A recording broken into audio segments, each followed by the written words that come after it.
Muy buenas tardes, tengan todas y todos ustedes en este hermosísimo miércoles 1 de marzo, empezando con toda la actitud en este mes que dicen M, tiene una M de mujer. Y bueno, me encanta además que venimos ya muy moradas todas, listas para este 8 de marzo, mi querida Bere. Bienvenida a Charlas de Café una vez más. Gracias de inicio a Pao Miranda en las redes y en toda la organización de los cables digitales que hoy nos metieron un susto tremendo. Gracias, mi Pao, por estar con nosotros al área de comunicación social y relaciones públicas del Tribunal Electoral. Muchísimas gracias. Te bajo para continuar, mi querida Pao. Asimismo, agradecemos como cada miércoles al DIF de la Ciudad de México, a su titular, la licenciada Rebeca Sánchez Sandín, y por supuesto a las Anitas, a quien con muchísimo cariño siempre les abrazamos desde aquí, desde el Tribunal Electoral de la Ciudad de México y en Charlas de Café, que les queremos mucho, mucho. Muchísimas gracias por hacer de este programa un espacio incluyente e inclusivo. Muchas gracias. Adaluz, en el primer bloque, interpretando en lengua de señas mexicana, la consentidísima, y alternando con nuestra queridísima Betsa, que ya está lista backstage para dar paso a esta, no, nada más y nada menos charla de café que está interesantísima, de verdad. Hoy, bueno, tenemos una invitadaza de lujo que además ya es consentida también de Charlas de Café, licenciada Berenice Vargas de Copred. Hoy hablando de la importancia de conocer los efectos sociales, durísimo, los efectos sociales de la discriminación, que si ustedes no lo saben, existen y muy preponderantemente hoy estamos viviéndolos post pandemia en la nueva normalidad, que de eso ya nos hablará un poco más la licenciada Berenice, a quien voy a leer brevemente porque tiene un currículum extensísimo y diré que es licenciada en Trabajo Social por la Escuela Nacional de Trabajo Social de la UNAM, colega de nuestra querida compañera Tali. Cuenta con formación especializada en derechos humanos, particularmente derecho a la no discriminación, en atención a la violencia hacia la población infantil, adolescente y familiar con perspectiva de derechos humanos, género y sexualidad. Es activista, feminista y ha trabajado en un sinfín de espacios siempre dedicados a la atención, no solo de población que consideramos de atención prioritaria, sino también en temas relacionados con diversidad sexual, violencia escolar, derechos de la niñez, no discriminación y participación infantil, desde las cuales ha publicado diversos artículos. Durante su labor en el Consejo para Prevenir y Eliminar la Discriminación de la Ciudad de México, es la institución donde labora actualmente y tuvo el cargo de subdirectora de Capacitación y Educación como responsable del Instituto Nelson Mandela. Actualmente ella es en ese mismo consejo subdirectora de Planeación. Bienvenidísima, querida licenciada Bere. Un abrazo y antes de cederte el uso de la voz, aprovechando el espacio, te saluda con mucho cariño la magistrada Marta Leticia Mercado Ramírez, quien encabeza este proyecto que ahora se ha convertido ya en una 4ª temporada. Dice buenas tardes a todas y a todos. Es un placer tenerles por aquí a nuestra intérprete de señas y Berenice. Muchísimas gracias, magistrada. Pues atentísimas, mi querida Bere, para escuchar y entender sobre esta pues vital importancia. Muchas gracias. Muchísimas gracias, Norma, primero por la invitación y por generar estos espacios de diálogo donde podemos hablar de estos temas que son de relevancia, por supuesto, para el Consejo, pero también para el Tribunal. Un saludo a mi querida magistrada y amiga, que siempre está al pendiente de lo que hacemos en el Consejo y siempre buscando también estos espacios de trabajo cooperativo en común, ¿no? De coincidencia. Y pues nada, es un gusto para mí seguir participando en Charlas de Café y que me sigan invitando. Muchísimas gracias, Norma. Al contrario, muchísimas gracias, Bere. Y bueno, ¿qué hablamos primero de? Yo creo que partimos como en un proceso así dialéctico, constructivo, partiendo primero de qué es la discriminación, porque se entiende por muchísimas cosas. A veces ¿no? Se confunde racismo con discriminación, edadismo con discriminación, y tú nos explicarás si es uno mismo. Okay. Bueno, de entrada la discriminación es un fenómeno multifactorial que se relaciona con conductas y con prácticas. Y se basa básicamente, tiene algunos elementos a considerar. Uno tiene que ser que es una acción, justo como dice, una conducta, que puede ser donde se restringe, limita, se niega ciertos derechos. Este sería nuestro segundo elemento, derechos humanos, en función de una condición o característica de las personas. Y este sería el tercer elemento, ¿no? Entonces tenemos que es una conducta que va a negar derechos y estos derechos van a ser negados basados en una condición o característica de las personas. Y estas condiciones o características pues están enunciadas en la ley, pero algunas de ellas son, por ejemplo, la edad, la identidad o expresión de género, la orientación, la etnia, condición socioeconómica, de salud, discapacidad, entre otras, ¿no?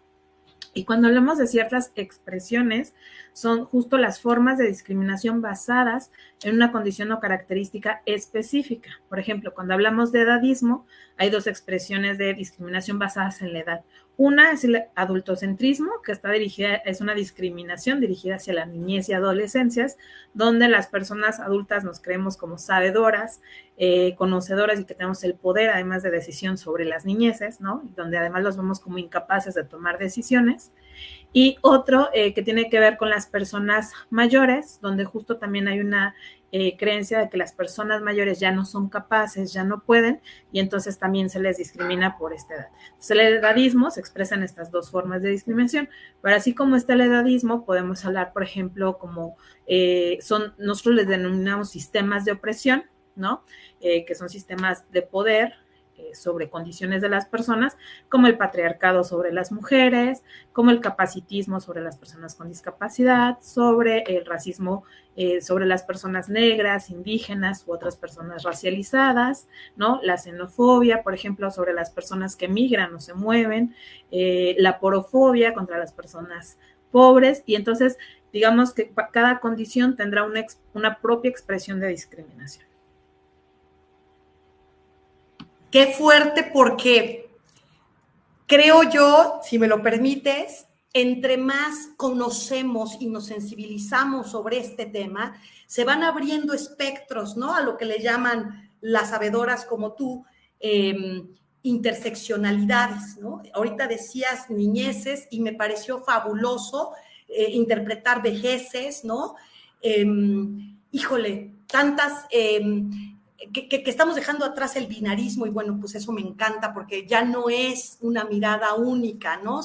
Digamos, sectorizada, donde se identificaba a una persona, ¿no? Desde un solo ámbito, ¿no? Y entonces, híjole, qué maravilla, pero qué complejo se vuelve también el tema, toda vez que se van abriendo, insisto, más espectros que provocan a la investigación, provocan a la indagación, y considero, bueno, pues que esta nueva vertiente de lo que hoy conocemos como discriminación social, ¿no?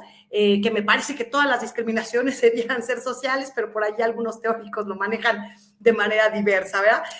En ese tenor, ¿no? Bere, hablamos de discriminación. Me queda claro que aún no tenemos penalizaciones al respecto. ¿Qué pasaría, no? O hacia dónde estamos yendo en este sentido, ya para entrarle al tema sobre los efectos. Primero vamos a ver en materia si hay algo todavía que podamos entender como punitividad, ¿no? Punible sin llegar a ser castigo. Pues mira, en la Ciudad de México la discriminación sí ya es un delito.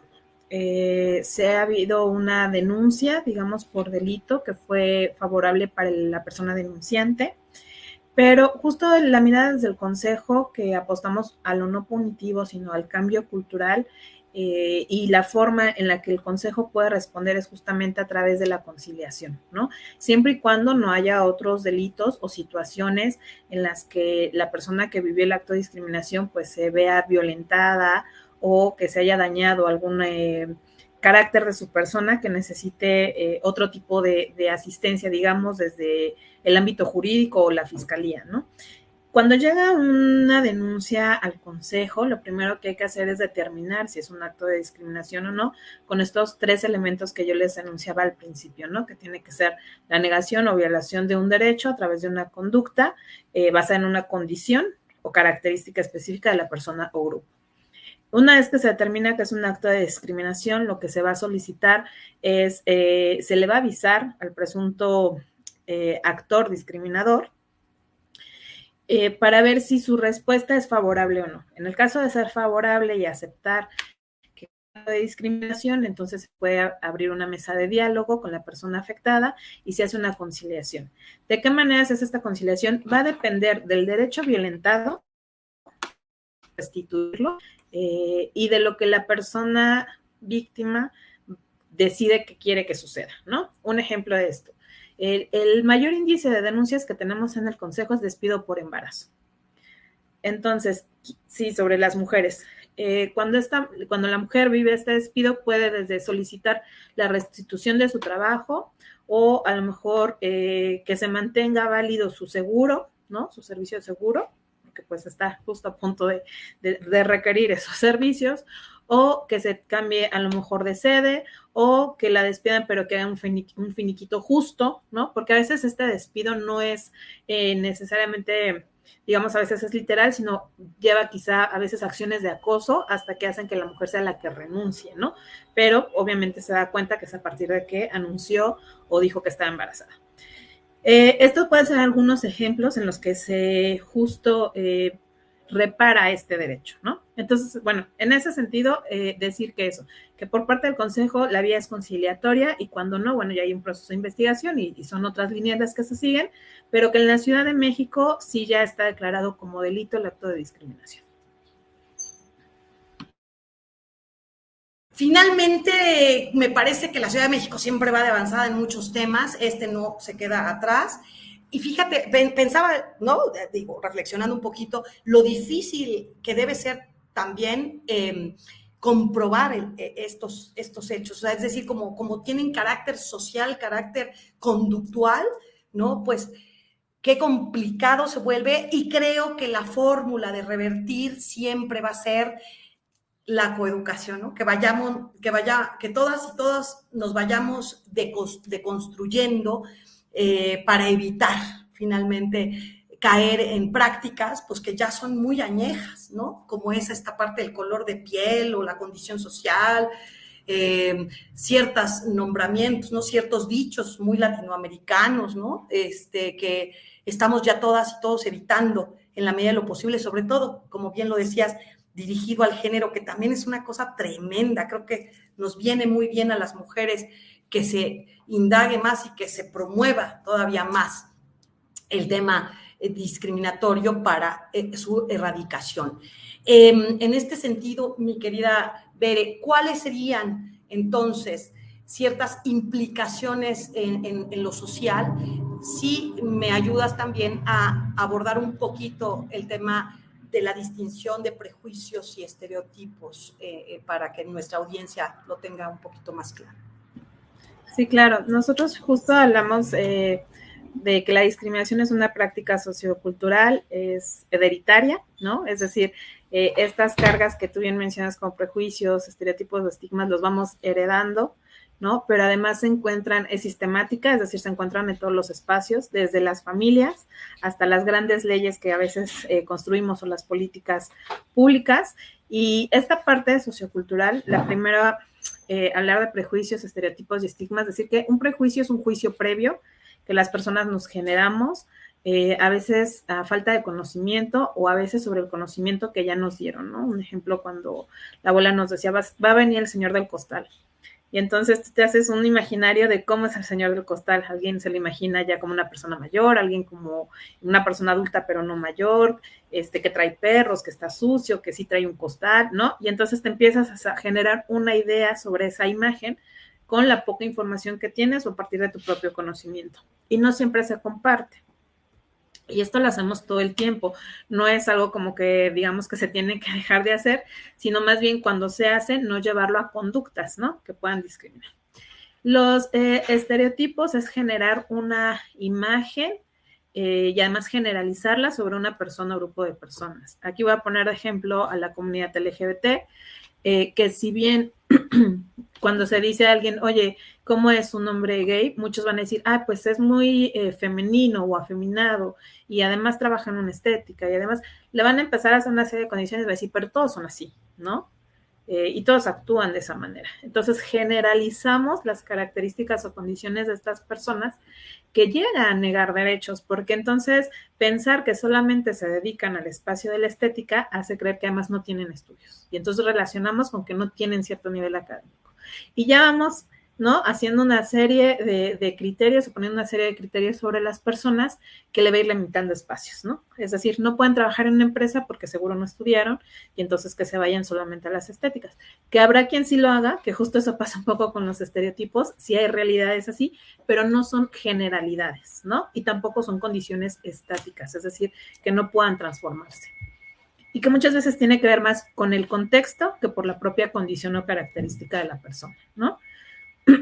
Y después vienen los estigmas, que van a ser marcas sociales, físicas o sociales, que además se van a compartir como en grupos sociales mucho más grandes, ¿no? Por ejemplo, pensar en quien porta tatuajes, aunque todavía persiste ciertos, estigmatización, antes era prácticamente decir, quien usaba tatuajes es parte de una pandilla, ¿no? Era asociarlo inmediatamente, ¿no?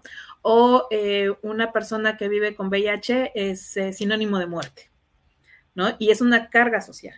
Cuando esto, pues sabemos actualmente que no es así, pero sigue persistiendo esta idea y como bien decía al principio, además se sigue heredando y transmitiendo en las personas. Pero además de esto vamos a tener modelos hegemónicos, es decir, ideas ya construidas históricamente que van a decir que las cosas deben ser de una cierta forma. Por ejemplo, un modelo hegemónico en nuestra sociedad es el patriarcado, ¿no? Es una forma de educar a la sociedad en general, tanto hombres como mujeres, ¿no? Haciendo creer y pensar que las mujeres tenemos que comportarnos de cierta forma, tener ciertos roles, trabajar en ciertas cosas, ¿no? Y esto se vuelve un sistema de creencias que se mantiene históricamente y sistemáticamente. Por eso es tan difícil desarraigarlo, ¿no? Y además de estos modelos hegemónicos, pues vamos a tener las asimetrías de poder, ¿no? Es decir, cuando una persona o grupo de personas se va a colocar por encima de otras para mantener el poder. Y esto puede ser desde cosas muy sutiles hasta cosas muy visibles. Un ejemplo de poder es en las aulas, en las escuelas, por ejemplo, ¿no? Los docentes, las frases más dichas al alumnado es cállate, siéntate, pon atención, ¿no? Y entonces ahí hay adultocentrismo, ¿no? Que no permite que la comunidad estudiantil cuestione o pregunte por qué así son las cosas, ¿no? Es como de, a ver, tú eres casi que un jarroncito al que yo le voy a meter información porque tú no sabes nada, ¿no? Ese es un sistema de poder donde alguien cree que tiene toda la sabiduría y conocimiento y niega que el otro pueda tener, a partir de sus experiencias, también habilidades o conocimientos. Y las niñas y los niños, bueno, tienen miles de cosas que aportar, ¿no? Entonces, todos estos elementos son los que van a construir esta discriminación o estas conductas discriminatorias y que son muy difíciles de quitar porque las personas todo el tiempo estamos o tenemos estos prejuicios o tenemos estas ideas ya performadas de las personas o grupos a partir de los estereotipos, ¿no? Y acá a veces decimos, pues se vale que cada quien crea lo que quiera, es muy válido creerlo, ¿no? Porque así me dijo mi abuelita o así me han enseñado en mi casa, pero la cuestión está en cuando lo llevamos a acciones. Esas acciones que atentan contra la dignidad de las personas y contra la negación de sus propios derechos. Y va desde esto que tú decías, desde los dichos cotidianos, ¿no? Como decir, ay, se fue como la chacha por la puerta de atrás, haciendo menospreciando a quien hace trabajo del hogar, o tanto peca el compadre con el indio, ¿no? O no sé, estas frases, yo a veces ya hasta las olvido porque como ya no las uso, pero bueno, son estos dichos comunes, pero también trasciende a los espacios escolares donde en los libros se refuerzan ideas, no tenemos imágenes, por ejemplo, de gente negra, ¿no? Que son parte de nuestra historia, se ha negado la historia de la comunidad afro en nuestro país, o en las políticas públicas o de infraestructura de desarrollo, donde no se considera cuando se hacen calles que sean accesibles, ¿no? Que tengan rampas, que haya braille en las esquinas, que los semáforos sean auditivos, etcétera, etcétera. Entonces, va de un fenómeno que, como decía, va desde lo particular, es decir, desde lo individual, después la casa, la comunidad, las instituciones, hasta los reglamentos, ¿no? Hijo, tremendo la transversalización, es decir, que si no partimos del individuo como sujeto, pues, de aprendizajes, nosotras todas y todos aprendemos, ¿no? Y aprendemos malos y aprendemos buenos, y entonces ahí está el problema, buenos y malos conceptos. ¿Qué se entiende, mi querida Bere, por prejuicios positivos? Bueno, pues hay prejuicios positivos, pero que terminan siendo discriminadores. Eso es lo curioso. Por ejemplo, pensar, ahora que traemos muy fuerte en el Consejo el tema de la gordofobia, ¿no? Pensar que ver a una persona delgada es una persona sana. Y ver a una persona gorda es sinónimo de ver a una persona enferma, ¿no? Cuando el tamaño del cuerpo no es el que determina la condición de salud, ¿no? Pensar que las personas blancas van a ser más exitosas, por ejemplo, o que merecen mejores puestos, ¿no? No dudo que haya prejuicios que puedan ser positivos, que no necesariamente lleven a la discriminación, pero es como mucho más difícil, porque normalmente cuando hacemos estos prejuicios positivos, hablando desde el ámbito social con respecto a personas y grupos, pues justamente les vamos a asignar características que van a poner en desventaja a otras u otras personas, ¿no? Pero fíjate nada más qué tremendo, porque a veces uno dice, sí es cierto que no es decir, tenemos la certeza que no es así, pero de pronto, ¿no? Nos saltan estadísticas tremendas, ¿no? Donde, bueno, pues sí se blanquea, ¿no? Mucho el trabajo o lo laboral, ¿no? Entonces, ahí vamos entendiendo una consecuencia, ¿no? De estos prejuicios positivos o de estas son las causas, ¿no? Como el árbol de problemas del Lamir, ¿no? Que te viene dibujando estas causas y evidentemente, ¿no? Estamos viendo que un sistema de creencias sí puede llegar a afectar en materia de desigualdad, por ejemplo, de injusticia, por ejemplo. O sea, se va transversalizando ciertas acciones, ciertas conductas, ¿no? Que van sí afectando por rangos, me imagino, ¿no? Un sistema de creencias estereotipado, con prejuicios, ¿no? En ese sentido, Pere, y justo, ¿no? Hablando ya en materia también de los efectos sociales, que, digamos, la gravedad sabemos que es la falta de acceso a derechos, pero en lo cotidiano, ¿no? ¿Qué estamos generando cuando producimos o nosotros somos causantes de discriminación?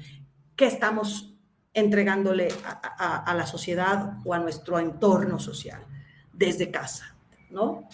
Sí, pues justo también las consecuencias van en varios niveles, ¿no? Tienen que ver con atentar primero con la dignidad de las personas. A veces este concepto de dignidad es muy complejo de entender, pero tiene que ver con el cómo nos sentimos como personas, ¿no? Es decir, perder quizá nuestra autoestima, nuestra valía, no considerarnos suficientes para ocupar ciertos espacios, para hacer ciertas cosas, y eso a su vez va dañando el mismo proyecto de vida de las personas, ¿no? Hablar de acceder o no a derechos, a veces la gente pudiera como pensarlo en ejemplos muy sencillos, ¿no? Como decir, bueno, a lo mejor porque no lo dejan entrar al antro o al restaurante, pero no se queda solamente ahí, sino que hay grupos que han sido históricamente discriminados, ¿no?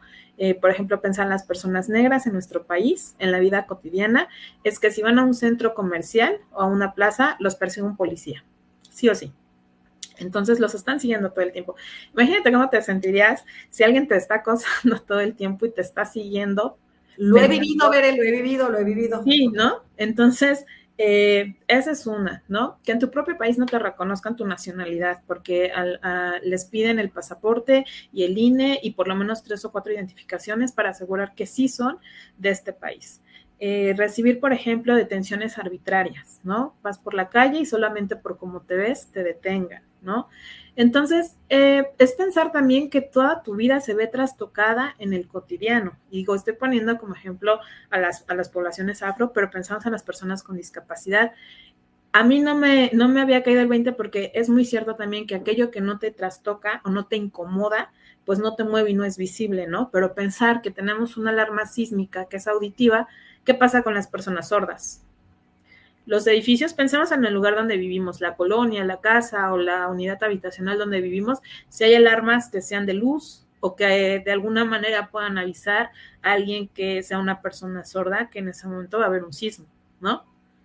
Corre, está de por medio su vida, pero no solamente su vida, la vida de su familia o de quienes convivan, ¿no? Eh, Pensar, por ejemplo, en la estación del metro de la línea naranja, que tiene 1000 escalones, que no funciona el elevador y que está fuera de mantenimiento para una persona que va en silla de ruedas o alguien que tiene una lesión, ¿no? Te lastimaste el tobillo o la rodilla y sube 1000 escalones, ¿no? Y esto a su vez va complejizando la vida justo cotidiana. Si tienes que llegar al espacio laboral con una lesión y que ocupas esa línea y no hay cómo usar el elevador, pero tampoco funcionan las escaleras eléctricas y no te dan otra opción, pues qué complicado debe ser eso, ¿no? Pensamos en las mujeres, en el sistema de cuidados, donde somos las que tenemos que pedir permiso para ir a las reuniones a la escuela, cuidar a los hijos, hijas cuando se enferman, y que eso sea una limitante para no poder acceder a un mejor puesto de trabajo, que quizá te daría mejores condiciones para contratar a alguien que te ayude en casa a cuidar a los hijos, ¿no? Y entonces, todas estos que parecieran cosas como muy superfluas en algún momento, en realidad lo que hacen es dañar el proyecto de vida de las personas, ¿no?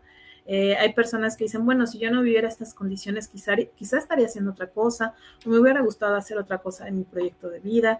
Y vamos desde efectos, sí, sociales, como los que estaba mencionando, pero también en la salud mental, ¿no? Pero también en cuestiones emocionales, ¿no? Entonces, la discriminación no es una situación que le pasa a algunos, es un sistema en el que estamos viviendo muchas personas que a veces también normalizamos a tal punto que ni siquiera nos damos cuenta de cómo va afectando en nuestros diferentes ámbitos de la vida. Y fíjate, Bere, que ahorita, van varias preguntas que tengo aquí, pero antes de ella te voy a leer rápido a Mari Mendoza porque me encantó que dice, voy del trabajo a casa en transporte público, atenta a esta charla de café, pero sin café. También soy trabajadora social egresada de la ENS. Bueno, pues aquí se van a venir todas tus colegas, ¿no? Fíjate que justo escuchándote con mucha atención, pensaba mientras tú relatabas estas interseccionalidades causales, pues finalmente de discriminación una sobre de otra, que las personas no solo viven un tipo de discriminación, pensaba en el término desigualdad, ¿no? Como que en mi mente venía mucho desigualdad, ¿no? Y obviamente, pues con ella principios como, o principios ejecutores de la equidad. Pensaba en estudiantes, ¿no? Que tienen que hacer trayectos enormes, pues ahorita haciendo alusión a Mari Mendoza, de un espacio a otro para poder tener acceso, y si a esto le agregamos que tiene discapacidad, y si a esto, y vamos ahí sumándole, ¿no? Diversos, pues, condicionantes, ¿no? Que les pueden provocar. Entonces, en una primera instancia, me parece que hablar de igualdad, ¿no?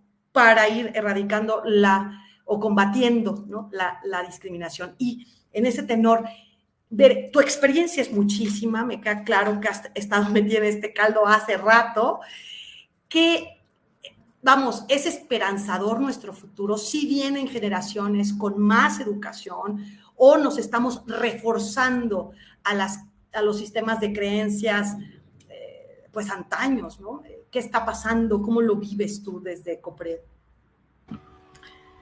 Yo creo que hay un cambio importante. Bueno, primero decir que este tema de interseccionalidad, alguna vez una compañera afro nos decía que no es como que hagamos una torre de ir subiendo, ¿no? Porque decía, si hacemos eso quedo en desigualdad porque soy mujer y además soy negra y además soy gorda y además, ¿no? Y entonces yo quedaría por encima de muchas otras condiciones, sino es como un entretejido, porque las personas somos eso, una combinación de condiciones, ¿no? De características, ¿no? Que no podemos como separar.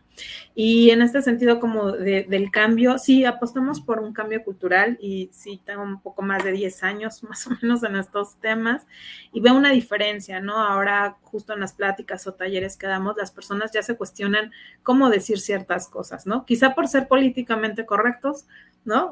Pero es un primer paso, pero además sí veo que las nuevas generaciones cuestionan y está bien. Y aunque nos moleste y aunque de repente digamos, ay, ya son la generación de cristal, qué bueno que sean de cristal y que no permitan y que digan, que ahora puedan decir, no tenemos por qué aguantar nada, ¿no? En cuestiones de violencias, en cuestiones de discriminación. Entonces sí apuesto a la reflexión de las nuevas generaciones en cuanto a reconocer la diversidad de personas que somos, en cuanto a cuestionar las historias que nos han contado, historias desde la construcción de nuestro país, ¿no? Hasta historias dentro de nuestras propias familias, ¿no? Preguntarse si hay otras formas de hacer las cosas posibles, ¿no? Y voltear a ver a las y a los otros, ¿no? Como seres humanos con su dignidad y justo romper estas barreras que a veces nos han marcado y que no nos permiten cruzar y ser empáticos con las y con nosotros, ¿no? Bajo este criterio de es que así es, así ha sido y así seguirá siendo, ¿no? Sino decir, no, a ver, podemos encontrar otras formas de hacer las cosas en beneficio de una mayoría, ¿no? Me encantó que hicieras referencia a esta condición que hoy se les está nombrando de manera discriminatoria a estas nuevas generaciones, ¿no? Esto que mencionas tú hoy, híjole, me encanta porque no lo he escuchado mucho, el que a mí me empezó a molestar desde hace mucho, ¿no? Que yo decía, no me suena generación cristal, ¿no? Era como una alusión a la sensibilización, a la sensibilidad que está teniendo también hombres y mujeres y todas las personas en general de una generación que justo ya no guardan silencio, que justo están en contra de resistir, ¿no? Esto que se enseñó hace muchos años de calladita te ves más bonita, ¿no? O los hombres no lloran, ¿no? Y ahora que están despertando estas condiciones diversas, que me encanta, en juventudes también más informadas, pues la globalización ha ayudado tremendamente. Entonces ahora son generación cristal. Y digo, bueno, ¿hasta cuándo van a parar con esto, por favor? Porque no es así, ¿no? No es una generación. Quizás lo de cristal transformémoslo a una generación sumamente transparente. Conozco mujeres maravillosas, hombres maravillosos, ellas y ellas fabulosos y fabulosas, fabuloses, ¿no? De los 20 en adelante y hasta antes, ¿no? Que manifiestan, ¿no? Y expresan sus emociones con muchísima coherencia, con muchísima cordura, pero además también, ¿no? Nos están enseñando tremendamente a relacionarnos y a entendernos. Finalmente la generación de lenguaje neutro, incluyente, ¿no? No sexista, viene golpeando durísimo esta generación a todas y a todos. Tremendo, tremendo. Mira, la magistrada está contenta, está aquí contigo y te dice gracias por tu participación, maestra y amiga Berenice. Muchísimas gracias, magistrada. Ella está contigo acá todo el tiempo. Bere, tremendo esto que acabas de comentar, me encanta, es uno de los efectos, ¿no? Podríamos entonces hablar quizás, ¿no? Me dibujaste un panorama, yo decía, no, pues Bere me va a decir, no, Norma, todavía, ¿no? Nos falta un chorro, pero bueno, alegras mi corazón, espero que de verdad sea así, lo deseo con todo el alma. ¿Qué está pasando hoy por hoy, Bere, justo en esta transición que le llamamos intergeneracional? Tenemos una población de juventudes que está viendo, ¿no? A una población de personas mayores, ya no como las personas mayores de mi generación, ¿no? Que esto que tú decías, asistencialistas, ¿no? Con una cultura más de un envejecimiento no digno, ¿no? Hoy hay personas mayores en redes, personas mayores, ¿no? Activas, dignas, en capacitaciones, en cursos, y esta nueva generación, que bueno, es una cosa tremenda con esta creatividad impresionante que les proveen también las redes. ¿Qué pasa desde el punto de vista justo de efecto social, ¿no? En materia de discriminación entre estas dos, ¿cuál sería el puente, Bere? ¿Qué está pasando intergeneracionalmente? ¿Hay una comprensión? ¿Sí estamos hablando el mismo idioma? ¿Qué pasa? Yo creo que hay un gran reto de ambos lados, ¿no? Por un lado, quienes somos generaciones las generaciones de la vieja guardia, ¿no? Que serían como todavía nuestros papás, ¿no? Nosotros, entender cómo se está transformando la realidad de estas juventudes y sobre todo después de una pandemia, ¿no? Hay adolescencias que pasaron toda su secundaria de manera virtual y volver a los espacios públicos a relacionarse se ha vuelto todo un tema que además va con la salud mental, ¿no? Y en esto pues tiene que ver justo cómo se ve o cómo se construye esta convivencia con la diversidad más allá de la virtualidad, ¿no? Entonces me parece que eso va a ser un reto porque ahora nos encontramos con que muchas de las denuncias o situaciones son por Twitter, por redes, y quieren que se actúe en el momento, ¿no? Como me está pasando esto y quiero que vengan y actúen en este momento, porque es parte de lo que están viviendo y de su propia realidad, que de repente desde acá decimos, híjole, es que no funciona así, ¿no? Porque nuestros sistemas todavía no están en este nivel de la virtualidad para responder a situaciones como son la discriminación. Entonces, por un lado, creo que de estas generaciones que no nos tocó, no nos está tocando nacer con la virtualidad, con la tecnología ya en la mano, entender estas realidades de qué les va a pasar con vivienda, qué les va a pasar con trabajo, qué les va a pasar con escuela, porque si nosotros ya no alcanzamos a acceder a ciertas cosas, pues estas generaciones menos. Y entonces, y además ya no están aspirando a eso, ¿no? Están aspirando a construirse de otras formas, pensar en los modelos familiares, por ejemplo. Ahora las familias son elegidas y son con quienes comparten el espacio de vivienda, que son roomies, ¿no?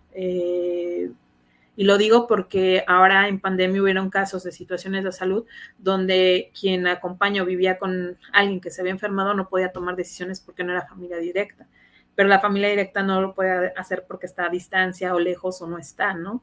Entonces, pensar que se están construyendo nuevos modelos relacionales también. Y por otra parte, pues a estas nuevas generaciones entender que estamos justo en el tránsito, ¿no?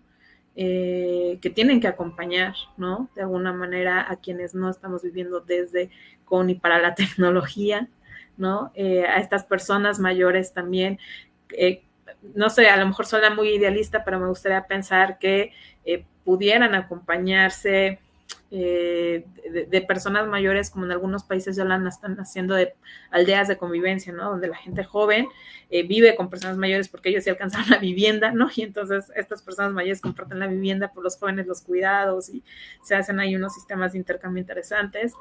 Pero bueno, al final creo que es un reto, porque sí las juventudes nos están mostrando otra realidad de las diversidades, otras formas de interacción. Y quienes vamos atrás, pues tenemos que ir soltando la batuta poco a poco, soltar estos dotes de poder no, son jóvenes, no saben, ¿no?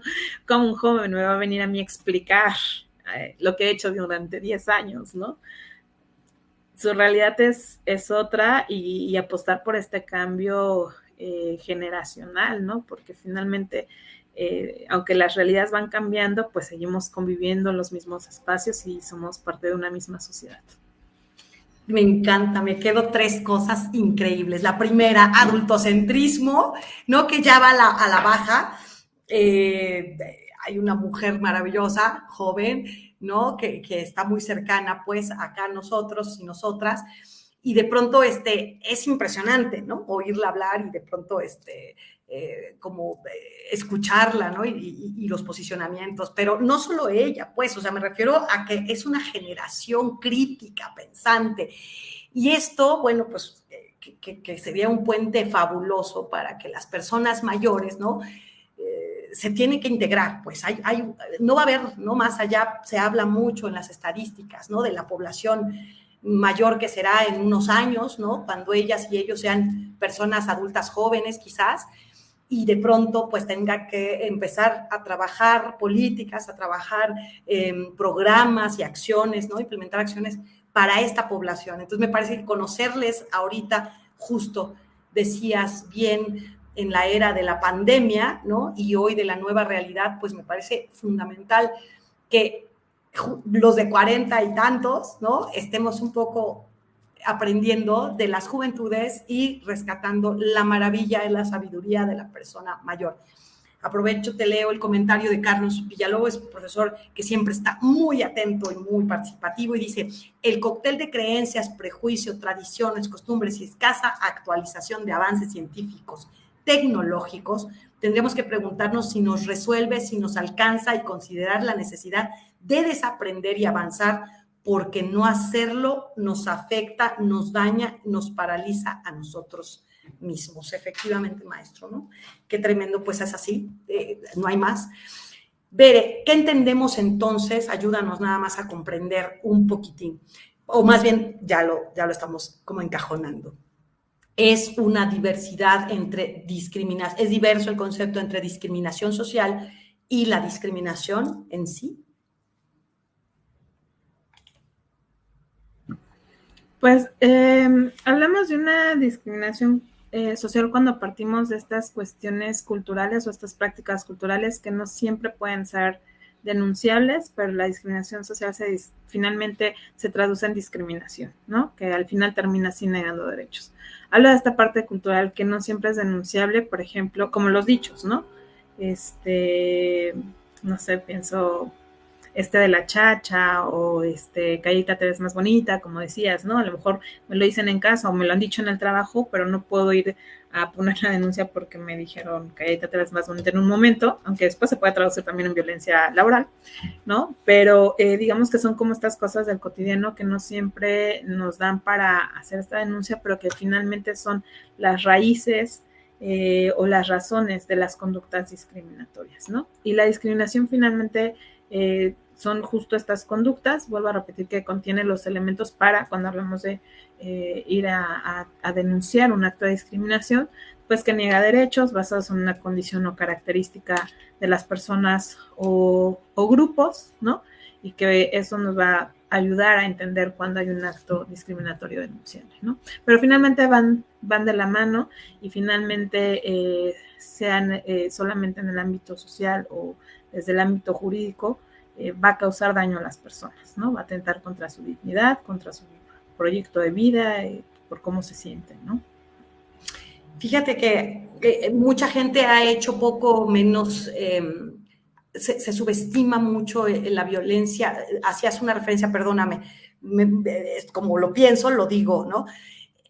Has hecho mucho hilo entre discriminación y violencia, lo cual me parece fabuloso, porque a veces pensamos que no le duele, ¿no? Que no es violento el que alguien le llamen gordo, viejo, no sé, ¿no? Diversos motes que se utilizan. Y a veces en el mundo virtual, ¿no? Sobre todo escudados a través de la cobardía de un seudónimo o del anonimato, ¿no? Se pretende pues como enganchar estos que ahora se normaliza tanto la palabra haters, ¿no? Yo no me imagino pues que alguien sea, o sea, vamos, no sé si te pasa, a ver, seguramente no, ¿verdad? Pero a mí me pasa mucho que digo, ¿cómo es que hemos normalizado el decir, son haters, ¿no? Y dices, espérate, o sea, estamos hablando de odios, ¿no? Y entonces, hablemoslo en español para que te suene y te resumbe y te haga algo, ¿no? De sentido, pues, este hecho de que alguien esté odiando y traiga estos discursos de odio a través de las redes sociales, ¿no? Me parece gravísimo. Mira, justo nos comenta el profesor Carlos, la comunicación intergeneracional es una emergencia social de la que seremos responsables todos, como personas mayores, incluirnos para apoyar el desarrollo humano de los más jóvenes y al mismo tiempo aprender de ellos, ¿no? Lo que comentábamos, estas sinergias que deben ser, más bien son y deben ser necesarias, como incluirnos todas, todos y todes en el discurso justo hacia la no discriminación. Pero en tal virtud, hablábamos un poco, te comentaba estas cosas que se van normalizando dependiendo, ¿no? Antes me acuerdo que COPRE tenía pues pocos o muy pocos conductas, ¿no? Les llamamos como conductas discriminatorias en su catálogo, y hoy se amplía, o sea, ya conducta ilícita, ¿no? Discursos de hoy, ya son phishing, y bueno, cantidad de nombres que ahora han adquirido estas violencias que tú mencionas muy acertadamente en materia de discriminación, ¿no? Porque es eso, vamos, un acosador que está fijándose en una persona constantemente para agredirla si se ve bien, si se ve mal, si está muy fea, ¿no? Su aspecto físico, como dice, su condición racial, bueno, cantidad de temas.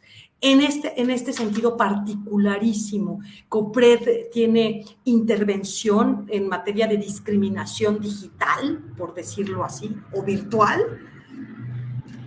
No, la verdad es que es un tema que se vuelve muy complejo justo porque las características de las redes es que en muchos casos las personas son anónimas, ¿no? Entonces ahí pues compete también al ámbito de la Secretaría de Seguridad Digital, ¿no? Como estos casos que tengan que ver con violencia virtual. Digo, afortunadamente en tema de acoso pues se cuenta ahora con la ley Olimpia, pero la desventaja justo de la virtualidad es que no solamente el anonimato, sino que es masivo, ¿no? Es decir, en este momento alguien puede poner un tweet y tiene 100 respuestas que pueden ser violentas o negativas, y entonces, pues, ¿cómo encuentras a 100 personas, no? Y le llevas un proceso a 100 personas. Eso se vuelve realmente muy complicado, ¿no? Entonces, más bien pensamos y seguimos apostando por otras estrategias de cambio cultural, de sensibilización, de acercar procesos educativos a través de las plataformas digitales, de seguir haciendo campañas en redes, tener este tipo de espacios de conversación, ¿no? Donde podamos llegar a personas que se puedan sensibilizar, ¿no? Pero es muy complejo justo por esto que tú mencionas, Norma, de la normalización de las prácticas y de las conductas, ¿no?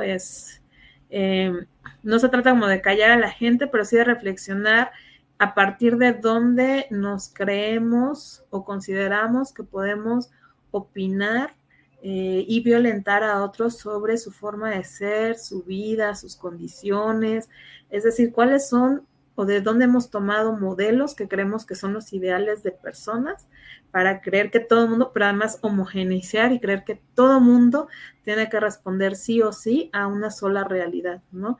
Porque entonces, pues justo nos perdemos de la individualidad que tenemos como personas que somos, ¿no? Entonces, a mí lo que me parece es a veces como hasta un absurdo quererle negar a alguien algo pensando que lo que yo creo es lo bueno y lo correcto, porque probablemente habrá otro alguien que crea que lo que yo creo no está bien y entonces venga a violentarme y agredirme a mí, ¿no? Es un proceso bastante complejo, es multifactorial, pero justo por eso es que nos toca atenderlo desde diferentes espacios, ¿no? La escuela, la familia, las instituciones, por supuesto, y hay obligaciones, y esas obligaciones se establecen sobre todo para quienes estamos en el servicio público y las instancias de gobierno, ¿no? Tenemos estas obligaciones, pero pues nos atañe a todas y a todos, no hay un grupo de discriminadores y discriminados, sino es un sistema que nos toca en algún momento a todas las personas, y pues eso, ¿no? En realidad no podemos atender a la virtualidad por las propias características. Es una sociedad compleja, ver, es una sociedad muy compleja. Me hiciste pensar en aquella sentencia donde, no recuerdo el estado, si tú lo recuerdas, que justo una persona, un usuario, era hombre, denuncia, ¿no? Se queja porque lo bloqueó un servidor público, ¿no? Porque consideró el servidor público, bueno, vamos, que estaba siendo agresivo o violento, y entonces él hizo uso del derecho, bueno, se paró sobre el derecho a la libertad de expresión, ¿no? Esto fue en un estado de la República, si no lo recuerdo bien, no quisiera decir una mentira, pero si no mal recuerdo, pues creo que Veracruz, no lo recuerdo. Pero bueno, este hecho, fíjate que puso en jaque, bueno, a mí, ¿no? A mi moral, en materia de, pues eso, ¿no? Somos servidoras y servidores públicos, sin embargo, ¿no? También somos personas. Y yo insisto en que primero somos personas, ¿no? Que si bien es cierto, el ámbito público nos obliga, ¿no? O de alguna manera nos expone más a lo público, bueno, pues tenemos una humanidad, ¿no? Que se debe cuidar también y que se debe proteger. Y bueno, pues que ahí hay un temazo todavía entre la libertad de expresión y el derecho a la privacidad y esas cosas que yo creo que hay que ir desmitificando el hecho de que por ser servidoras y servidores públicos no podemos bloquear a quien nos está agrediendo, ¿no? O insultando desde las redes. Me parece que debiera por ahí hacerse más, que parece que sí es posible, ¿no? Pero bueno, hay que todavía seguir insistiendo. Ahí yo diría, perdón Norma, que sí, te interrumpa, pero yo diría y le diría a toda persona, no hay derecho a violentar, no existe el derecho a la violencia. Por tanto, no se puede violentar a absolutamente nadie, así seas una servidora pública, nadie puede venir a agredirte, a insultarte o a ofenderte en tu persona o por la labor que realizas, porque ese derecho no existe y por tanto la libertad de expresión se limita en el momento en que lo que estás diciendo genera violencia o agresiones contra otra persona. Eso ya no entra dentro de la libertad de expresión y lo han dicho muchos académicos y muchas personas de medios de comunicación y otros espacios, ¿no? Que justo aclaran este tema de la libertad de expresión y su límite que va de la mano con otro derecho a una vida libre de violencia, entre otros, ¿no? Por supuesto, y más si somos mujeres, ¿no? Entonces ya metemos también otras convenciones y pactos, ¿no? Y ya nos agarramos también de otros temas, porque a veces se violenta solamente porque somos mujeres, ¿no? Hace poco, rápidamente, voy a decir un texto que leí que me llamó muchísimo la atención, senadores con S mayúscula, senadoras con S minúscula, y dije, wow, ¿no? O sea, o todos con dije, no fue un problema ortográfico, me quedó claro que era una distinción que salió ¿no? De su inconsciente, me queda claro, pues era un artículo periodístico, entonces no era intencional, pero no, a veces estas cuestiones no te brotan porque ya están interiorizadas, entonces qué miedo, Bere. Oye, y yo antes de darte ya el uso para el cierre, quería preguntarte, porque es algo que tengo yo en mi alma y en mi corazón, yo soy asidua, ¿no? Me encanta los cursos de COPRED, cada mes estoy ahí metida y estoy haciendo cursos y tal, pero siempre me quedé, también soy estadista, ¿no? Entonces me quedé con la idea de pensar, ¿cuántos? Porque, ¿no? 500, miles, ¿cuántos terminamos? Es decir, sí hay un efecto, hablabas hace un momento de la capacitación, ¿no? De como una herramienta, y lo considero y lo suscribo, ¿no? Como una herramienta para la deconstrucción, para la coeducación y también para desaprender ciertos patrones nocivos, ¿no? ¿Cómo lo ves tú desde el área donde estuviste en capacitación y que ahora estás en planeación? ¿Sí hay un gran número de personas que concluyen estas capacitaciones?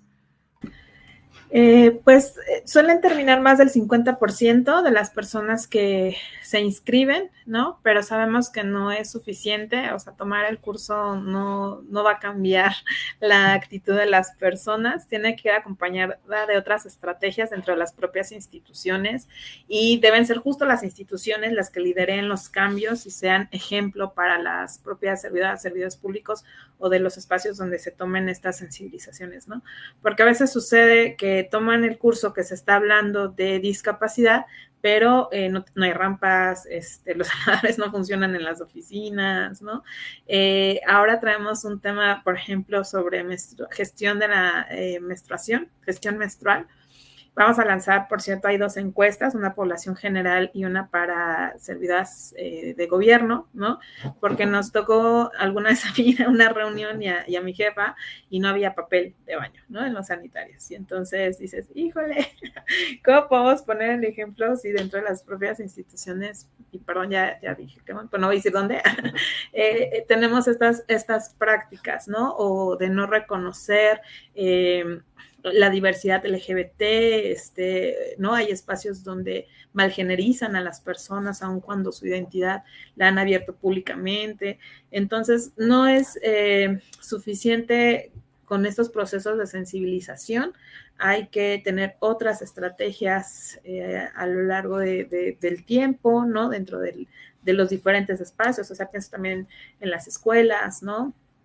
Las propias políticas públicas, etcétera, ¿no? Digo, este es un inicio y justo como decimos, son procesos de sensibilización porque lo que hacen es abrir el tema, detonar la curiosidad y quizá el cuestionamiento de decir, wow, esto no sabía o no entendía por qué esto estaba sucediendo y ahora tengo muchas más preguntas, ¿no? Y eso se tiene que acompañar con muchas otras estrategias. Maravilloso. Y me encanta porque ya se está discutiendo el tema de la ley menstruante, que eso es, híjole, ojalá yo ya no lo viví, ¿verdad? Porque pues yo ya voy para afuera, pues. Pero sí me queda claro, yo tuve muchas compañeras en la escuela y creo que todas tenemos una experiencia, ¿no? De la que se desmayaba o la que de verdad no podía asistir. Y por allí la normalización, insisto, también de, ay, no, ya todas no nos, no, no, es que sí somos cuerpes, ¿no? Entonces no somos iguales todas y todos. No tiene que ver con la alimentación, ya hay mucho estudio al respecto, entonces para que también ahí nos hicimos un clavado con esta ley, bueno, esta iniciativa de ley que ya está permeando. Veré una frase, un comentario con el que guste cerrar tu programa, tu espacio, pero antes te voy a leer, que dice: muchas gracias, Berenice, reiteramos el cariño y admiramos tus conocimientos. Eres parte de este programa, te despide la magistrada Mercado. Muchísimas gracias a la magistrada, una gran aliada, amiga, y siempre es un gusto acompañarles aquí y en otros espacios que genera el tribunal para hablar de estos temas y otros de interés. Pues ahora sí veré tu frase, tu comentario para cerrar tu programa. Creo que mi frase que me acompaña siempre es hasta que la dignidad sea costumbre. Qué hermoso, qué hermoso. Felicidades, Bere. Yo de verdad me quedo encantada. Creo que aprendimos muchísimo. 3 cosas a observar tremendamente. El cambio está en el individuo, en la persona. Nosotras y nosotros, ¿no? Cuestionarnos, Bere, permanentemente si esto que estamos pensando, esto que estamos sintiendo, ¿no? Es correcto, hablar con juventudes y con personas mayores ¿no? Siempre nos ayuda como a distinguir, ya no es igual, pues, y no podemos quedarnos atrapadas y atrapados en estas ideas adultocentristas. Sin embargo, todavía hay un camino que recorrer en materia social, si no me equivoco, Bere, y yo les invito de verdad a participar en los cursos de COPRED. Invítanos, Bere, ya están ahí las ligas y todos los datos, pero vienen cursos buenísimos. Sí, pues el Consejo cuenta actualmente con más de 10 cursos, es decir, más de 10 temas diferentes y bueno, la plataforma es en línea con la igualdad y accediendo a la página del Consejo van a poder encontrar las fechas de registro, todos, bueno, pues van a contar con constancia cuando lo tomen, son cursos muy chiquitos pero con mucho contenido. Y están maravillosos, además, gratuitos, todos en línea, muy fácil de acceder. Yo de verdad sigo invitándoles y exhortándoles a que nos capacitemos en materia de no discriminación, del derecho por la no discriminación. Próximo miércoles, Bere, 8 de marzo, día importantísimo, inspirar o expirar, liderazgo de mujeres con la maestra Mariana Hernández Navarro, socia fundadora de Icon Lead. Aquí les esperamos para hacer un homenaje a todas las mujeres que somos todas, que tenemos un liderazgo y que debemos ejercerlo, que se nos permita el ejercicio pleno de ese liderazgo. Muchísimas gracias, Bere. Gracias a la audiencia que nos acompañó y nos hizo el honor de estar esta noche con nosotros. Que pasen una excelentísima tarde. Muchas gracias. Nos vemos el miércoles. Gracias, Bere.